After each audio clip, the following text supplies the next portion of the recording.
කෙහෙලිය රඹුකැල්ල മന്ത്രിතුමනි අනුරාධපුරේ ඉඳන් ආපු දුවෙක් විදිහට මම දකින දෙයක් තියෙනවා മന്ത്രിතුමනි අපේ පාසලට පැමිණෙනවා ඈත ගම්වල ඉඳන් ආදරණීය නංගිලා මල්ලිලා එතකොට සමහරක් විට කහට කෝප්පේ විතරක් බීලා එනවා සමහරක් විට රුපියල් 50ක් අරගෙන ඇවිල්ලා එකම තෙල් එකේ 4-5 පාරක් බැදපු රෝල්ස් එකක් කනවා.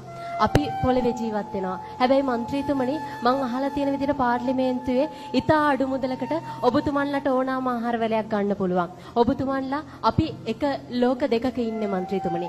ඒ වගේම තමයි ඔබතුමන්ලා මහා සුඛෝපභෝගී වාහන වල යනවා. අපේ ගමක ආච්චි කෙනෙකුට සීයා කෙනෙකුට හෘදයාබාධයක් ඇති වුණාට පස්සේ ඒ මිනිස්සයා අපි ඒ ට්‍රැක්ටරේ අරගෙන යද්දී ඒ මිනිස්සයා මග බැරිලා ඉඳීවි.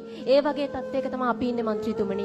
ඒ වගේම තමයි ඔබතුමන්ලට අසනීපයක් වුණාම ඔබතුමන්ලා පිටරටවල් වල රෝහල වලටත් යනවා. හැබැයි മന്ത്രിතුමනි අපි අපේ ගමේ රෝහලට යද්දී අපේ ආදරණීය කෙනා මැරිලා ඉඳින්න පුළුවන්. ඒ වගේමයි മന്ത്രിතුමනි තවත් ප්‍රශ්නයක් තියෙනවා.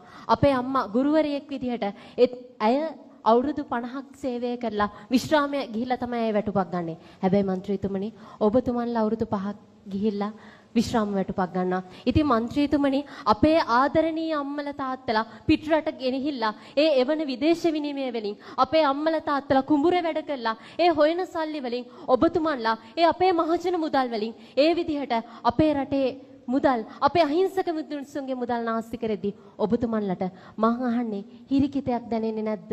ඔබතුමන්ලට අපි ගැන අනුකම්පාවක් දැනෙන්නේ නැද්ද?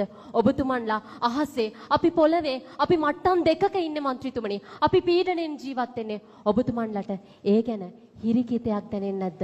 අප්පිරියාවක් දැනෙන්නේ නැද්ද? අපේ සල්ලි වලින් ඒ විදිහට කරන්න.